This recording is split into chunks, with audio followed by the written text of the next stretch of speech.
नमस्ते, स्वागत है आप सभी का आपके अपने YouTube चैनल पर। जैसा कि हम सब जानते हैं, हमने खोटा में व्याकरण की सीरीज़ स्टार्ट की थी, तो उस सीरीज़ में हमने खोटा भाषा का वर्ण विचार, संज्ञा, सर्वनाम और कारक पढ़ लिया है। अब जो है आज हम विशेषण पढ़ेंगे। तो देखते हैं विशेषण क्या है और कैसे है। आपके एग्ज़ाम जो हैं जीएसएससी सीजीएल वाले, वो जैसे कि हमारे जीएसएससी के साइट ने हमें बताया है 21 और 28 जनवरी को होने वाले हैं। तो 21 और 28 जनवरी को ही सही माने, पर जो है अनऑफिशियल एक खबर आई है, एक जो है नोटिस सर्कुलेट हो रहा है नेट पर कि जो है आपके एग्ज़ाम्स जो हैं जीएसएससी सीजीएल वाले वो 28 जनवरी और 4 फरवरी को होंगे। तो अब ये सही है कि गलत, ये तो अनऑफिशियल है, लेकिन माना जा सकता है कि यही सही तारीख है। अभी ऑफिशियली कोई भी नोटिस नहीं आया है। ऑफिशियली कोई भी नोटिस आएगा तो मैं आपको सबसे पहले खबर दूंगी। और आज जो है हम विशेषण पढ़ेंगे, तो देखते हैं कि विशेषण क्या है और कैसे है। तो ये जो है बी एन ओहदार जी की पुस्तक, उसी से हमने पढ़ना शुरू किया था। इसमें ऐसा लिखा गया है कि मुख्य रूप से विशेषण के 4 भेद पाए जाते हैं, किंतु इन चारों मुख्य भेदों के भी उपभेद हैं जिन्हें निम्नलिखित ढांचे में दर्शाया गया है। बी एन ओहदार जी ने जो है विशेषण का यहाँ एक्सप्लेनेशन नहीं दिया है कि विशेषण आखिर है क्या। देखिए, किसी भी शब्द की विशेषता, किसी भी वाक्य की विशेषता या किसी भी व्यक्ति, वस्तु, जानवर वगैरह किसी भी चीज़ की विशेषता अगर कोई शब्द बताए तो उसी को विशेषण कहते हैं। जैसे राम बहुत अच्छा लड़का है, तो राम अच्छा लड़का है, तो इसमें अच्छा क्या है, उसका विशेषण है। और उसके बाद सीता बहुत अच्छा गाती है, तो सीता अच्छा गाती है में उसका विशेषण क्या हो गया, तो अच्छा गाना। सीता सुंदर है, तो सीता सुंदर है, तो इसमें सुंदर जो है, सुंदरता, ये हो गया विशेषण। तो अब आगे देखते हैं। विशेषण को 4 भागों में बांटा गया है। तो ये 4 भाग कौन कौन से हैं? पहला सार्वनामिक विशेषण, दूसरा गुणवाची विशेषण, तीसरा संख्यावाची विशेषण और चौथा जो है आपका परिमाण बोधक विशेषण। तो देखते हैं सार्वनामिक विशेषण क्या है। जिन सर्वनाम का प्रयोग विशेषणवत होता है उन्हें सार्वनामिक विशेषण कहा जाता है। ऐसे सर्वनाम संज्ञा के पहले आते हैं और संज्ञा की व्यक्ति को कम कर देते हैं। देखिए, सर्वनाम आपने पढ़ा था, सर्वनाम में क्या पढ़ा था? ई, उ, जे, कौन, आप, आपन, हम, तोय, हम, तुम, मैं, आप, ये सब जो आपने पढ़ा था, तो ये सर्वनाम था। पर अगर सर्वनाम संज्ञा के पहले आए तो वो विशेषण कहलाता है। संज्ञा के पहले, इसका देखिए आगे एक्सप्लेनेशन आपको मिलेगा। अगर सर्वनाम संज्ञा के पहले आए तो वो विशेषण कहलाता है। आगे देखिए क्या लिखा है। अतः ये सर्वनाम ना रहकर विशेषण हो जाते हैं, किंतु जब ये किसी क्रिया के पहले आते हैं तो सर्वनाम ही कहलाते हैं। अगर सर्वनाम संज्ञा के पहले आए तो वो विशेषण कहलाता है, अगर सर्वनाम क्रिया के पहले आए तो वो सर्वनाम ही कहलाता है। जैसे पुरुष सर्वनाम हम, तोय, तोहे, उ और निजवाचक सर्वनाम आप, आपन, निजे, आपने को छोड़कर ई, उ, जे, कौन, की, कोई, केऊ, कुछ, ये सभी सर्वनाम हैं जो प्रयोग के अनुसार विशेषण बन जाते हैं। इसके अतिरिक्त पुरुषवाचक सर्वनाम के संबंध में कारकीय रूप भी विशेषणवत प्रयुक्त होते हैं। अभी एग्जाम्पल्स देखिए सर्वनाम का। ई की हकई, ई की हकई में जो है की जो है आपका, ई आपका सर्वनाम हो गया। की जो है आपका क्या मतलब, क्वेश्चन, प्रश्नवाची जो है सर्वनाम कहिए या जो भी कहिए, प्रश्नवाची शब्द जो है की, तो ये हो गया। अब विशेषण में यहीं पर देखिए, ई घर गिर जाता है। घर, घर क्या होता है आपका? संज्ञा। संज्ञा तो आप जानते ही होंगे, अगर नहीं जानते हैं तो प्लेलिस्ट में मौजूद है संज्ञा वाला वीडियो, जाकर उसे देखें और समझें कि संज्ञा आखिर है क्या। तो ई घर गिर जतई, तो घर क्या है? घर संज्ञा है। संज्ञा के पहले सर्वनाम आया क्या? तो ई, ई मतलब ये आया, ई आया, तो अब ये ई जो है सर्वनाम नहीं रह गया, अब ये ई जो है ये सार्वनामिक विशेषण हो गया। संज्ञा के पहले अगर सर्वनाम आए तो वो सार्वनामिक विशेषण हो जाता है। अब सर्वनाम में देखिए, उ आवे लागल है। अब उ आवे लागल है मतलब वो आ रहा है, आ रहा है, आना, आना आपका क्रिया हो गया, एक काम हो गया। तो यहाँ पर उ जो है ये सर्वनाम है। वहीं पर देखिए, उ किताब के किनले है, वो जो है किताब को खरीदा है। किताब यहाँ क्या है? किताब जो है आपका संज्ञा है और इस संज्ञा के पहले सर्वनाम आया है उ मतलब वो। अब उ जो है ये सर्वनाम नहीं रह गया क्योंकि ये संज्ञा के पहले आया है। संज्ञा के पहले आया है तो ये सार्वनामिक विशेषण हो गया। अब जे करलई से जानतई मतलब जो किया वो जानेगा। किया, करना, करना मतलब क्रिया। अब क्रिया है तो जे, क्रिया के पहले सर्वनाम आया तो वो सर्वनाम ही है। पर अब विशेषण में देखिए, जे आदमी बहल हो आके पल आन। अब जो आदमी बहा हो, आदमी, आदमी क्या है? संज्ञा है। उस आदमी के पहले क्या है? एक सर्वनाम है जे, लेकिन संज्ञा के पहले सर्वनाम है तो ये तो सार्वनामिक विशेषण हो गया। यहाँ पर जे जो है ये सार्वनामिक विशेषण हो गया। आगे इसी तरह जो है एग्जाम्पल्स हैं। अब आगे देखिए गुणवाची विशेषण, दूसरा आपका ये भेद। जिस शब्द से संज्ञा या सर्वनाम के रूप, रंग, स्वभाव, दशा आदि का बोध हो उसे गुणवाची विशेषण कहते हैं। रूप, रंग, दशा, रूप सुंदर, खराब, कुरूप, बुरा, ये सब जो है दशा, अच्छा बुरा ये दशा है। तो इससे इससे जो बोध हो जिस शब्द से, वो गुणवाची विशेषण कहलाता है। इनमें निम्नलिखित खंडों में बांटकर पहचान कर सकते हैं। पहला तो समय से संबंधित, तो समय से संबंधित देख लीजिए, नवा, पुरना, टटका, ताजा, भूत, वर्तमान, मादिस, अगला, पहिला, चलेम, मौसम आदि। नया, पुराना, टटका मतलब ताजा, ये सब जो है समय से संबंधित है। ये वर्ष जहाँ भी आएंगे वो गुणवाची विशेषण कहलाएगा। अब जगह या ठाव, स्थान, परती, खील, फादा, भीतरी, बाहरी, ऊपरी, बावें, दहिने, ये सब जो शब्द जहाँ आएंगे ये भी गुणवाची विशेषण है। ये शब्द क्या दर्शाते हैं, तो जगह दर्शाते हैं। आगे है गुण से संबंधित, बेस, बेस माने अच्छा, बेकार, बेकार तो आप जानते ही हैं। जायज, जायज मतलब करने योग्य, नाजायज, नाजायज मतलब नहीं करने योग्य। पेंदला, सोढ़, मोड़, थेथर आदि, तो ये सब गुण है। गुण है तो बेस मतलब अच्छा गुण, बेकार, बेकार मतलब खराब गुण, तो ये सब जो है गुण से संबंधित है, ये भी गुणवाची विशेषण के अंतर्गत आते हैं। दशा से संबंधित, तो दशा से संबंधित शब्द देख लीजिए, नान, मोट, दूबर, पातर, मोश, गारह, पातर, गीला, मिंजल, तीतब, बीमार, असुख, उसकल, पोचल, ओहरल, लूल्हा, लंगड़ा, ढेना, ये सब लूल्हा, लंगड़ा ये सब अवस्था दिखाता है, ये सब दशा दिखाता है। कैसा है, तो लंगड़ा है, तो ये उसका अवस्था है कि हाँ उसका एक पैर नहीं है तभी तो लंगड़ा है, तो ये भी जो है गुणवाची विशेषण में आता है। अब रंग से संबंधित, चरक, पंडरा, सौना, गोला, कौसा, घुजा, कबरा, ये सब जो है रंग, रंग भी जो है गुणवाची विशेषण है। आकार से संबंधित, आकार से संबंधित है ढांगा, ओसार, सई, ढुमका, टेपटा, गेड़मेटा, लेख और बांका, तो ये सारे आकार से संबंधित है। आकार में टेढ़ा, मेढ़ा, गोल, लंबा, चौड़ा, ये सब जो हुआ ये भी आपके गुणवाची विशेषण में आएंगे। तो उम्मीद है गुणवाची विशेषण आपको समझ में आया होगा। अब आगे है संख्यावाची विशेषण, तो जिन शब्दों से संज्ञा या सर्वनाम की संख्या का पता चले उसे संख्यावाची विशेषण कहते हैं। अब किसी भी संज्ञा में जो है संख्या का बोध हो, अंक का बोध हो, डिजिट्स का बोध हो, तो वो जो है संख्यावाची विशेषण कहलाएगा।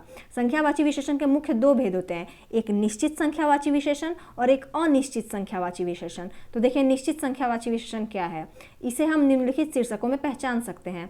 पहला, गणनावाचक या गिनतीवाची, 1, 2, 3, 4, सवा, अढ़ाई, पौने, ये सब जो है गणनावाची है, मतलब हम गिन सकते हैं, 1 गिन सकते हैं, 2 गिन सकते हैं, 2 आम है तो 2 आम, 3 आम, 4 आम, 4 अमरूद, कोई भी फल जो है, किसी भी मान लीजिए लकड़ी रखा हुआ है, 4 लकड़ी, 5 लकड़ी, ऐसे करके आप गिन सकते हैं उसको। अगर हाँ लकड़ी में ऐसा कि लकड़ी का मान लीजिए कि बांस रखा हुआ है, बांस समझ लीजिए, तो उसको आप गिन सकते हैं। तो ये हो गई आपकी गणनावाचक जो कि निश्चित संख्यावाची के अंतर्गत आती है। आगे है क्रमवाची, पहिल का, दोसर का, तेसर का, लाइन में जो रहते हैं, पहला बच्चा तो पहिल का बच्चा, दूसर का बच्चा तो दूसरा बच्चा, तीसर का बच्चा, ऐसे लाइन में पहला, दूसरा, तीसरा जो आता है उसको कहते हैं। तो ये हो गया क्रमवाची, ये भी किसके अंतर्गत आता है, इसमें नंबर आ गया, तो ये किसके अंतर्गत आएगा, निश्चित संख्यावाची विशेषण के अंतर्गत।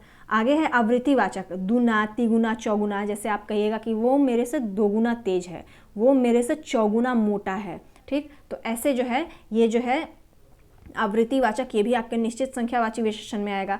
समुदायवाची विशेषण यानी गोठवाची, दुइयो, तीनो, चाइरो, ये जो है समुदायवाची है। और ये है प्रत्येक बोधक या पैतवाची विशेषण, तो पैतझन, 2-2, 4-4 मतलब 4-4 गो, 5-5 गो, ये जो है पैतझन हो गया। तो यही जो है आपका संख्यावाची विशेषण के अंतर्गत आएंगे। आगे है अनिश्चित संख्यावाची विशेषण, जैसे कुछ, सभी, निश्चित नहीं है। अगर मैंने कहा कुछ लोग, तो कुछ लोग में मैंने ये नहीं बताया 2 लोग की, 4 लोग की, 5 लोग की, 10 लोग, मैंने ऐसा कुछ भी नहीं कहा, मैंने बस ये कहा कुछ लोग। उस कुछ में जो है आपके 10 भी हो सकते हैं, 5 भी हो सकते हैं। एक्चुअल मुझे खुद मालूम नहीं है कि ये कितने लोग हैं, तो मैंने अप्रॉक्सीमेशन में बता दिया कि हाँ कुछ लोग। अब आ गए सभी, अगर मैं कहूँ कि सभी लोग, आप सभी लोग चलिए, तो सभी लोग चलिए का मतलब है कि मुझे पता नहीं है कि सामने कितने लोग बैठे हैं, अब 10 है कि 15 है मैंने गिना नहीं है, मैंने बस कहा कि हाँ सभी लोग चलिए, तो सब लोग चलेंगे। तो ये जो है अनिश्चित संख्यावाची विशेषण हो गया। आगे है आपका परिमाण बोधक विशेषण, जिस शब्द से किसी वस्तु का तौल, माप, नाप आदि की जानकारी मिले उसे परिमाप बोधक विशेषण कहते हैं। आप किसी चीज़ को तौल दें, आप किसी चीज़ का माप ले लें, कितना मीटर है, कितना गज है, तो इस चीज़ को है परिमाण बोधक विशेषण कहते हैं। परिमाण बोधक विशेषण में भी जो है दो परिमाण बोधक विशेषण होते हैं, एक निश्चित परिमाणवाचक विशेषण और एक अनिश्चित परिमाणवाचक विशेषण। तो निश्चित परिमाणवाचक विशेषण में जो है 4 गज लूगा, एक तो आपका एडजेक्ट है कितना गज, तो 4 गज लुगा, साड़ी, लुगा यानी साड़ी, 4 गज आपको जो है साड़ी दिया। और 5 किलो आटा, कितना आटा, तो 5 किलो, एडजेक्ट बताया गया कि हाँ 5 किलो ही आटा। अब अनिश्चित परिमाणवाचक विशेषण में कटी सन तेल, मतलब थोड़ा सा तेल, आप जाइएगा किसी से मांगेगा कटी सन तेल देगा, तो कटी सन तेल में जो है आपको थोड़ा सा तेल देगा, नाप के नहीं देगा 1 लीटर, आधा लीटर, 1.5 लीटर, 2 बूंद, ऐसा नाप के नहीं देगा, थोड़ा सा तेल दे देगा, कोई परिमाण नहीं रहेगा उसका, अनिश्चित रहेगा लेकिन देगा। उसके बाद कुछ आटा, थोड़ा सा आटा, इतना आटा, इतना आटा, इतना आटा, जितना भी आटा, कुछ आटा, वो आपका नापा हुआ नहीं रहेगा, 1 किलो, आधा किलो, 1.25 किलो, 2 किलो, 5 किलो नापा हुआ नहीं रहेगा। आप कटी सन मतलब कुछ आटा, और जो है जरी सन दूध, अगर आप दूध लेने जाइएगा तो आप कहिएगा कि जरी सन दूध, तो जरी सन दूध में थोड़ा सा दूध दे देगा, आपको नाप के नहीं देगा लीटर या कुछ भी, एक अंदाज से गिरा देगा, तो वो जो है अनिश्चित परिमाणवाचक विशेषण हो जाएगा। आगे है ये अंतिम तो नहीं कह सकते, एक्स्ट्रा है, प्रविशेषण। जो शब्द विशेषण और क्रिया विशेषण की विशेषता बताए उसे प्रविशेषण कहते हैं।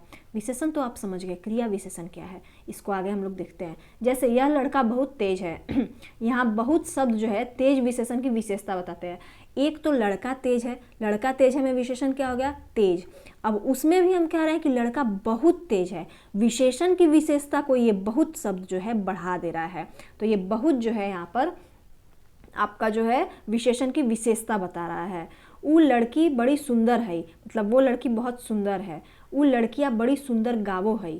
प्रथम उदाहरण में बड़ी शब्द सुंदर विशेषण की विशेषता बता रहा है, ठीक, सही बात है।